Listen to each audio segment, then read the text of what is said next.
2026 yılda işlep çıkarılgan MCM Style Cobalt.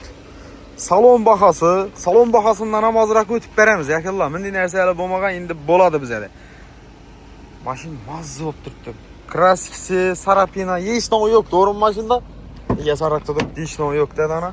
17 ming yurib turgan ekan. Haqiqiy Style MCM. Kuzovi, texpasporti hammasi 26-yil bo'lib kelgan. Mashinamiz yana arkalarına qaranglar, mazza bo'lib turibdi. Evakor poliklar ham tosalgan. Salon bahasına beraberimiz plus sizlere bonusuna ne görüp tursiz ha? Pakalina metallarımız tonop çıkılıngan. Birinci nömrli alıngan. Yakınlar. Bizden gelseyizle ütüpen beremiz. Şimdi satıladan maşınlarınızı salakın çıksanızla reklama kılıp beremiz. Hem de size satışta kömekleşemiz. Abone olursunuz. Hem de size birden like knopkalarını basıp koyuşun içinden çıkarmanla. Size üçün her daim hizmettemiz. Pəstə gəlsin nömrələrini yazıb qoyama.